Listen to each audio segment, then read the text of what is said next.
Арчсан намын зөвлөлд өнөөдөр ээлж туруудаана гэж онцгой асуудал хэлцлээ. Нэгдүгээрт Монгол улсын 2020 оны төсвийн төсөв хэлцэж байгаа холбогдуулан Арчсан намын зөвлөлөөс төсөвтэй холбоотой санал дүгнэлтээ өгсөн байдлаар сонссон. Энэ санал дүгнэлтээр ямар байр суурьтай юу харагдаж байгаа вэ гэдгийг та бүхэнд мэдээлнэ. Хоёрдугаар Монгол Улсын нийцийн төсвийн 2020 оны төсвийн хүрээний мэдээлэл 2020 оны төсвийн төсвийн тухай оруулах нэмэлт өөрчлөлт оруулах тухай чиглэлээр хэлж байгаа дуулан ажлын хэсэгтээ төлөв оруулах асуудал хэлцлээ. Гуравдугаарт энэ 7 хоногт үндсэн хуулийн нэмэлт өөрчлөлтийн 3-р хэлцүүлэгтэй холбоотой асуудлаар үндсэн хуулийн нэмэлт өөрчлөлт оруулах ажлын хэсгийн байр суурь бид нар цаашдаа ямар байдлаар энэ асуудалд хандах вэ гэдгээ бол ярилцаж ийм гурван үндсэн асуудлыг хэлцлээ. За эхний асуудлаар Монгол Улсын 2020 оны төсвийн тухай, нийгмийн даатгалын сангийн 2020 оны төсвийн тухай, эрүүл мэндийн даатгалын сангийн 20 оны төсвийн тухай хуулийн талаарх улсын хурлд гаргасан намын зөвлөлийн үржилсэн дүгнэлтийг гаргаж байна. Энэ дүгнэлтээ бол бид товчхон тодорхой хэдэн үндсэн зүйлийг таавал мэдээлэх зүйтэй гэж харж байна. Нэгдүгээрт төсвийн орлого бол дэндүү өөдрөгөөр төсөөлөгдсөн.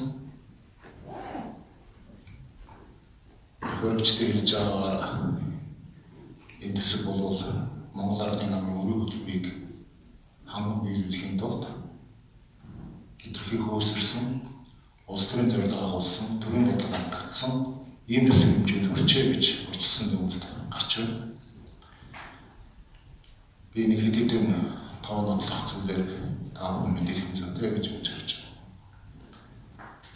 Төсвийн орлогын өсөлтийн хувьд маш их орлогын өсөлт нэгдэж байгаа. Энэ нэгдүгээрт борлуулалтын орлогын өсөлт, хоёрдугаар татварын тоо хэмжээний өөрчлөлтөс шалтгаалсан зүйл байна гэж бид ингэж харж байгаа.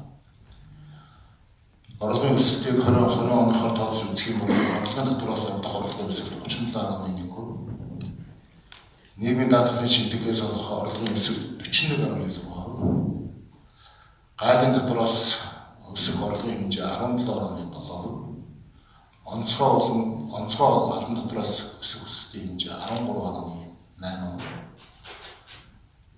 хөрөнгийн орлогын өсөлтийн хэмжээ 19.3% гэж төлөвлөсөн байна.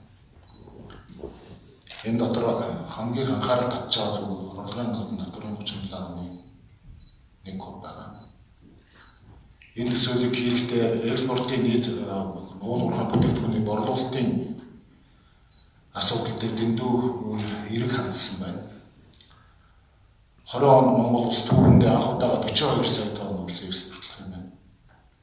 Энэ бол урд хожид байгууллага доо. 2018 онд Монгол улс 36 сая тонн үрстэй ирсэн, экспортлсон. Одоо хүлээж байгаа үйлчлэлээр бол 28.7 сая тонн байна. Он улсад энэ 30 сая бүхүү гэдэг хэлцээтэй байгаа. 20 онд 10 хэдэн сая тонн илүү төлөвлөлт бол хэтэрхий үүсэх төсөөл болсон байна гэж бид ингэж харж байгаа. Өнгөрсөн жил 2019 он одоо энэ жил бол нүүрсний борлуулалтын дундаж үнэ $70 1 тонных. 2020 он төсөөлсөн бол 42 сая тонн борлуулалт экспорт гаргахдаа хамгийн доод хэмжээг $75, хамгийн дээд хэмжээг $125 төсөөлсөн юм хэлбэлцэлтэй оруулж ирсэн байна. Энэ өөрөө орлогын өөдрөг тэгсэн мөртлөө ойлгомжгүй байдлыг яахахгүй үүсгэж байгаа гэж бид ингэж харж байна. Орлогыг хийсвэрээр өсгөж, зардлыг хийсвэрээр нэмсэн асуудал нь өөрөө энэ бол яхаарахгүй сонгуульд зориулагдсан юм төсөв болжээ. Нийт төсвийн зарлагын хэмжээний ихэнх хувь нь юунд орж байгаа гэхээр хөрөнгийн зардалд орж байгаа. Өөрөөр хэлбэл барилга байгууламж, орон нутагт бүтээн байгуулалт хийж дуусгах, нэмж хийх чиглэлээр төсвийн зардал дотор бол маш олон тооны хэрэгцээтэй зүйлүүд байна гэдгийг бид зааш мэдээлэх шаардлагатай гэж харж байна. Би та бүхэнд хэдэн тоо баримтаар хэлж өгье.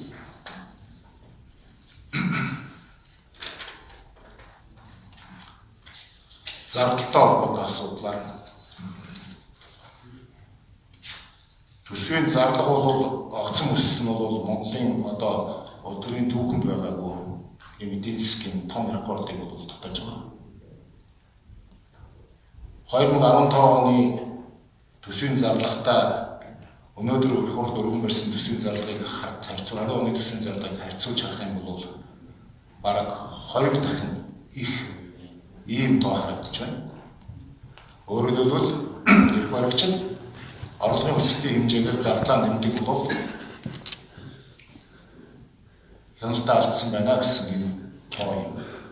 Би та 2015 оны төсвийн нийт зарлага болон 2020 он төсөөлж байгаа зардын тоог хийж өгье. 2015 онд төсвийн нийт зарлага 7.5 их найд байсан бол 2020 онд 13.8 их найд буюу бараг 2 дахин их найд болжээ. Үүнийгээ дагаад хөрөнгө оруулалт бол хэтэрхий өсөхөөр төлөвлөсөн байна.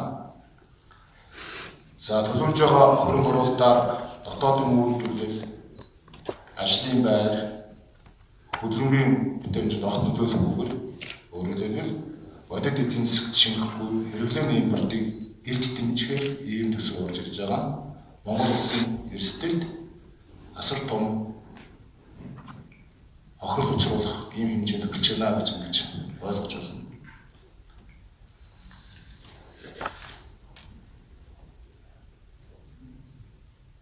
Бид бол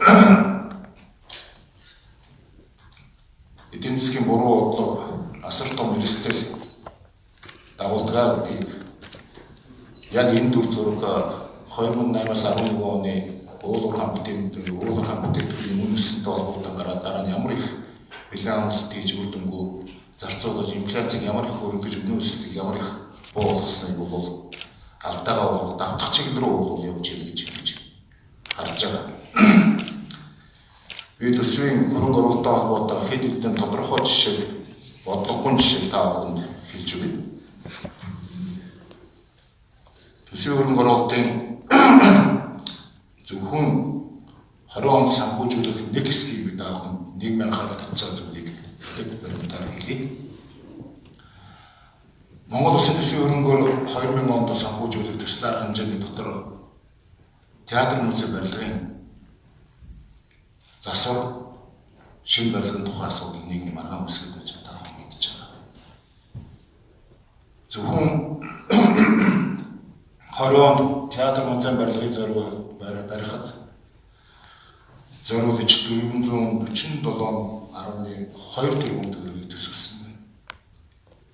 Энэ бол энэ төсөв бол бараг 2015 оны нийт хөрөнгө оруулалтын төсвийн 50-аас дээш хүндэд тэнцэж байгаа юм хэмжээний мөнгө зөвхөн энэ зүйлд зарцуулахаар төсөвсөн бол тэгэхээр бодлогогүй байна гэж. Энэ дотроо жишээлбэл Дуур хүчгийн эрдмийн театрын барилга, улсын дараамын эрдмийн театрын барилгыг 50 гаруй тэрбумаар хөрөнгө оруулалтын төсөвлөд нийт төсвийн хөрөнгө оруулалтыг эх онд тусд нь 4 тэрбум төгрөг тавьсан байна. Зөвхөн бодлого мэддэг улсууд энийг юу гэж унших вэ гэхээр энэ хоёр барилгаа эрхчид нураахан мөнгийг л төсөвсөн байна гэж харагдав. Хизээ баригдах нь мэддэхгүй нураагаад тавьчих юм байна ямар ч гэсэн. 20 оны сонгуулийн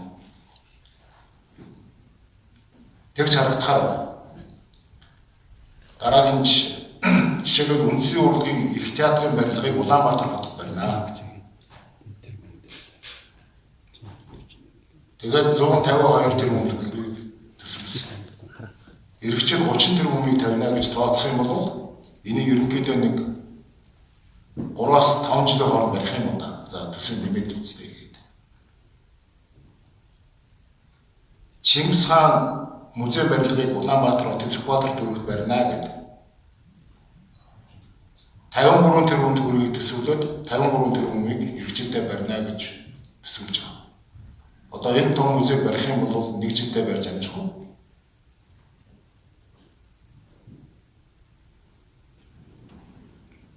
За үндэсний номын сангийн барилгын ажлыг жишээлбэл 12 онд эхэлсэн, сумжрааж явж байгаа 20 онд дууссан төлөвлөлөө 18.9 тэрбум нийт төсөв бүртгийх нь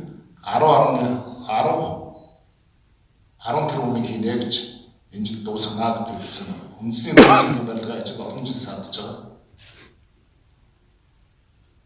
Гэрмжлэнгээ ингээд харах юм бол зүгээр нэг хөөсөрсөн нэг төв соёлынхаа зүйлийг дээш нь татъя гэсэн мөртлөө ойлгомжгүй байдлыг үүсгэсэн маш их хэмжээний мөнгө төсөвсөн ийм хэмжээний хөрөнгө оруулалтын зардал орж ирж байгаа.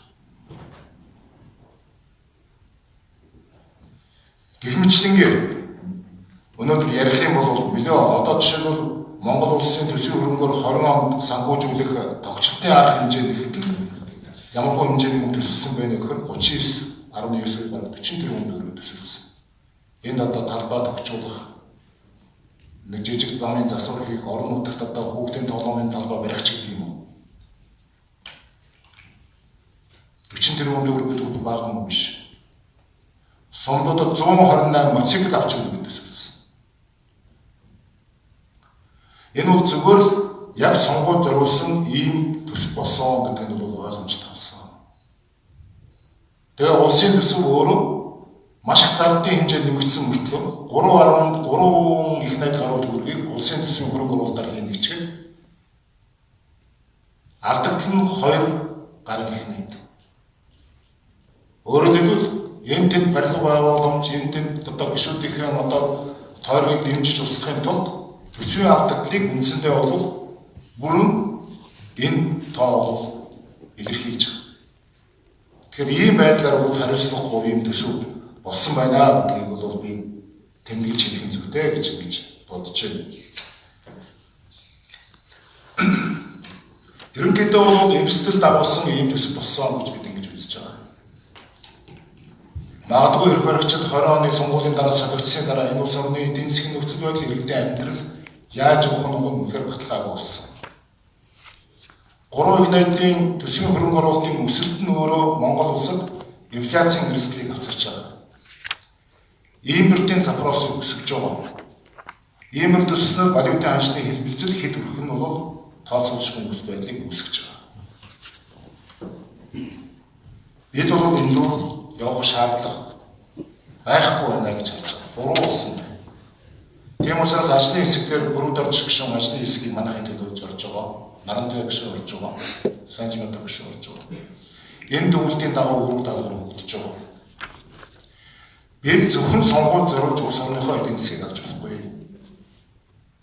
Бид өнөөдөр энэнийг зөв зохистой боловсруулалтанд оруулах хэрэгтэй. Хөдөлгөөний бүтээгчийн шингэсэн, ажлын байр нэмэгдүүлсэн, энэ дээр төрөл бүрийн одоо зээлийн сангууд өсвөл гаралтай энэ сангуудыг зөвхөн одоо иргэдийн амжиргаанд дэвшүүлэх, ажлын байрыг нэмэгдүүлэх чиглэл рүү, үр ашиггүй хөрөнгө оруулалтыг хасаж төсвийн алдагдлыг бууруулах чиглэл рүү, ирээдүйн үр сангийн санд нэмэгдүүлэх чиглэл рүү ажиллах зүйтэй гэсэн даалгаврыг ардсан намын зөвлөлөөс өгч байгаа. Яг үүндээ бодит байдал дээр бол 20 оны төсөв өөрөө 2018 оны хэмжээнд барих юм боломжтой биднэрт өрн байгаа учраас энэ рүү ажиллах зүйтэй гэсэн энэ чиглэлийг өгсөн гэдгийг та бүхэнд хэлье. Тэгээд бид нар дүгнэлтээ эцсийн байдлаар гаргаж улсын чуулган мэдээлэл өгөх зүйтэй гэж үзсэн. За төсвийн юутай холбоотой бусад асуудалтай холбогдуулаад өнөөдөр жишээ мэдээлэл өгч. За засгийн газрын Монгол улсын өрөө талиж дууссан. 2016 онд 24 тэрбум төгрөг долларын өртөө хүлээлгэж байна. Өнөөдөр бараг 30 тэрбум боллоо. 6 тэрбумаар нэмэгдэж байна.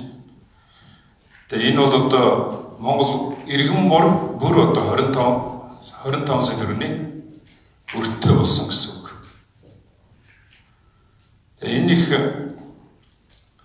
өр тавьчаад одоо хийсэн бүтээсэн ажил бараг байхгүй байна. Тэгэхээр засгийн газрын өр бол нийтдээ 2.4 тэрбум доллараар өссөн. Энэ бол өнгөрсөн 12-аас 16 онд Ардсан намын авсан бүх зээлтэй тэнцэж байгаа. Хамгийн ганцхан наадсахын жишээ гэхэд энэ одоо бондын мөнгөөр 3000 км зам тавьсныг бүгдээрээ санаж байгаа.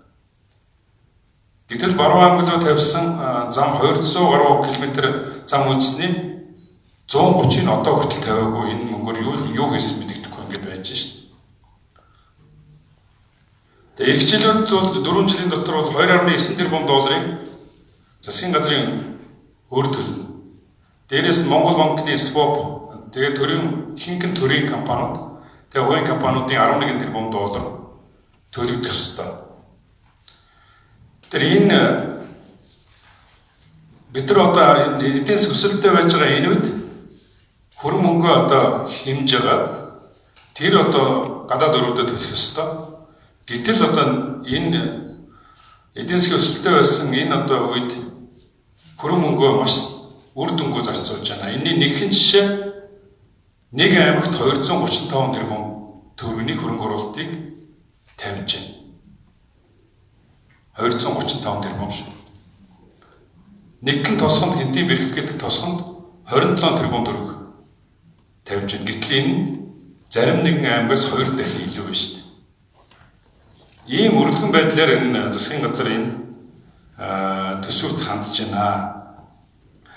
Тэгэхээр эрхчлэлийн төсвийг яг энэ байдлаар 3.6 их найт төгрөгийн хөрөнгө оруулалтаар нэмээд тавьчих юм бол валютын ханш огцон өснө. Ягаад гэвэл одоо энэ манай хөрөнгө оруулалт ихэнх нь ирээн рүү гараа явцдаг. Тэндээс бараа бүтээгдэхүүн татдаг. Валютын ханш маш их өснө. Дээрээс нь одоо инфляц хоёр оронтой тоолоо шууд явна. Ийм нөхцөл байдал бий болж байгаа. Дээрээс нь орлого талдаа бол маш хариуцлагагүй тооцсон. Өнөөдрийн байдлаар зэсгийн унаад эхэлсэн шүү дээ. Өөрөөр хэлбэл энэ дэлхийн зах зээл дээр энэ уул уурхай бүтээгдэхүүн мөчлөгтэй байдаг. Одоо ундаг мөчлөг нь эхэлсэн. Зэс унаад эхэлсэн. Нүүрс одоо авахаа болж эхэлж байгаа. Нүүрс ундсан. Тэгэхээр эрхчлэлийн төсөв бол нэгдүгээр 42 сая тонн нүүрс гарахгүй. Хоёрдугаарт нь ханш үнэн энээсээ шалтгаалаад бол энэ орлого бол талдаа бол буруу бодсон байна гэж үзэж байгаа. Тэгээ хамгийн сүүлд нэг зүйлийг хэлэхэд энэ ер нь бол төсвийн алдагдлыг бол хамаа нам замбраагүй тавьдаг байсан. Ардсан намын үед бол дандаа 2% дээр барьдаг. Жишээ нь одоо 13 онд 356 тэрбум төгрөгөөр барьж байсан байна 2%. 14 онд 2%-тай 416, 2015 онд 439 тэрбумаар 1.8%-тай барьж байсан байна. Гэтэл 2017 онд шууд одоо 439-ээс 2 их найд 711 тэрбум болгоод өсгөө явуулсан. Хэд дахин өсгсөн? 5-6 дахин өсгсөн. 9.1% алдагдaltaа. 2018 онд 2 их найд 420 тэрбум 8% алдагдaltaа. 2019 онд 1 их найд бараг 2 их найд 5.5% алдагдaltaа. Ингэж 2020 онд 2 их найд 74 тэрбум 5.1% алдагдaltaа төсөв. Ингээд баттаад явж байгаа. Тэгэхээр энэ одоо Монгол улсын татвар төлөгчдийн аж ахуй нэгжүүдийн одоо иргэдийн хөсөө гаргаж туслуулж олсон татвар төлсөн энэ мөнгийг одоо Монгол Ардын нам хайр найргүй зарцуулж байна.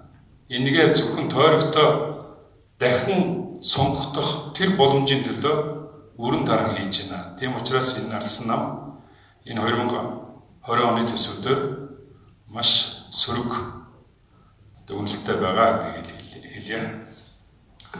За төсөвтэй холбоотой тоочтой тэмдэг та бүхэн хөрвчээ. Би сэтгүүлчдээ нэг зүйл онцолж хэлэхэд мэдээллийг тэгш хүртэхийг хичээгээрэй.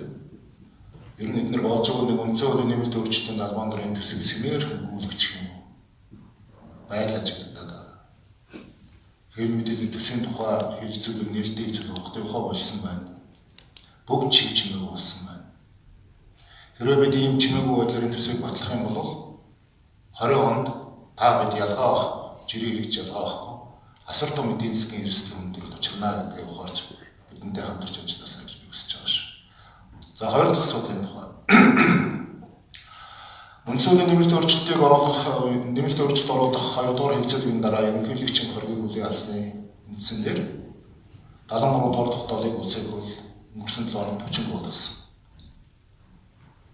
Энэ тогтоол хүчинг болсноор юу гэсэн үг вэ? Дараагийн 3 дугаар хэлцүүлэгт бэлтгэх тухай улсын хурлын тогтоол гарсан. Энэ улсын хурлын тогтоолыг эрх баригчид баталснараа ард нийтийн санд асуулга одоо байхгүй боллоо шүү гэдгийг олон нийтэд зарлаж байгаа хэлбэр юм. Одоо ард түмэн үндсэн хуулийн нэмэлт өөрчлөлтийн талаар санал асуулга явуулахгүй гэж ингэж ойлгох хэрэгтэй болж байгаа. 3 дугаар хэлцээг рүү орно. Хуулийн дагуу 3 дугаар хэлцүүлэг хийгдсэний дараа үндсэн хууль үндсэндээ улсын хурл өөрөө батална гэсэн үг. Өөрөө батална гэсэн. Одоо энд эргэцэх хэрэг байхгүй болсон. Энэ 7 хоногт чуулган үндсэндээ төр завсарлаж дараагийн 7 хоногоос 11 сар гараад 3 дугаар хэлцүүлэг бэлтгэл ажилдаа үндсэндээ орж байгаа шүү. Энэ хугацаанд зөвшөөрлөлийн ажлын хэсэг ажиллана. Бид бол байр суурь тодорхой илэрхийлсэн. 73 дугаар тогтоол хүчингүй болсноор 2 дугаар хэлцүүлгийг задлаж ярилцах боломж нэгж байгаа гэдэгтээ эрх баригчид санал нэгдэхгүй байна. Хэрвээ энийг 2 дугаар хэлцүүлгүйгээр шууд 3 дугаар хэлцүүлэгт ороход дараа нь үндсэн хууль батлагдахад цэцлэр очих маргаан үүсэх ийм нөхцөл гарч байгаа биш үү гэхэд энэ дээр бол хуулийн дагуу хариулт өглөө гэсэн ийм хариултыг бидэнд өгч байгаа. Үндсэн хуулийн нэмэлт өөрчлөлт зарчмын зөв байр суурин дээр үнэхээр энэ ард иргэдийн хүссэн хүлээсэн тэр зүйлүүдээр батлагдаасаа гэсэн бидний байр суурь хэвээрээ байна. Бид энэ байр сууриас ухраад одоо үндсэн хуулийн нэмэлт өөрчлөлтийн зөвшөөрлөлийн ажлын хэсгээр зарчмынхаа буруу байр суурийг бид нар эрх баригчтай хэлцлийн ширээн дээр суулаа гэж ойлгож байгаа. Та бүхэн дахиад сануулъя хэлье. 3 зарчим байр суурь үндсэн хууль зайлшгүй суурьштай зүйлээ. Энэ бол бидний 20 хэдэн жил явж ирсэн суусан замын хамгийн алдаатай байсан сургамжийг засах цорын ганц боломж юм аа гэдгийг бид дахин хэлж байгаа. Нэгдүгээр ерөнхийлөгчийг парламентаар сонгох асуудал. Хоёрдугаар сонгуулийн тогтолцоог холимог хэлбэртэй болгох асуудал. Гуравдугаар ерөнхий сайдыг өөрийнхөө кабинетийг бүрдүүлэх боломжийг үндсэн хуулиар нээж өгсөн энэ 3 зарчим байр суурь бидний өнөөдөр хүртэл хэвээрээ байна. Хэрвээ эрх баригчид улс төрийн намуудтай ерөнхийлөгчтэй зөвсөлчж үнэхээр энийг ойлгоцож хүлээж авч цаашдаа бид нар энэ 3 санал дээр 3 дугаар хэлцүүлэг рүү орох юм бол арчилсан нам 3 дугаар хэлцүүлэгт орно гэдгээ илэрхийлснээр дахин хэлж байгаа. Тийм учраас нийт ард түмний хүссэн хүлээж байгаа үндсэн хуулийн нэмэлт өөрчлөлт явуучаасаа гэсэн санааг гүйцэтгэх арчилсан байна. Бид ч гэсэн өнөөдрийг хүртэл итгэхийг хүсэж байгаа. Энэ гурыг энэ улс төрчид, энэ улс төрийн намууд, энэ нэмэлт болох хэрэг баригчид яг бодит байдлаар хүлээж авах чадвар байгаасаа гэж итгэж байгаа. Тийм учраас арчилсан нам зөвшөөрлөгийг өнөөдөр энэ 7 хоног зөвшөөрлөлтөд оролцоод явна. Асуудлаа хамтран шийдэхийг эрмэлзэн. Энэ зөвшөөрлөлийн дараа хэрвээ бид нар зарчмын зөрүүтэй саналууд дээр санд нэгдээ цаашаа явах юм бол бид нар энэ протоколыг алгажуулж зөвшөөрлөлийн ажлын хэсэг гар үсгээ зураад тэгээд 2 одоо бүлэг зөвлөхөө хурлаар авч хэлцүүлээд дараагийн 3 дахь хэлцүүлэг рүү орох удаалгаа нээх ёстой гэж бид харж байгаа. Тийм учраас өнөөдөр бол зөвлөл дээр энэ асуудлыг яг зарчмын байр суурьд дахин бодлоод зөвшөөрлөлтөө хийнэ гэсэн юм байр суурь төрсөн гэдэг таавал гэдэг. За баярлалаа.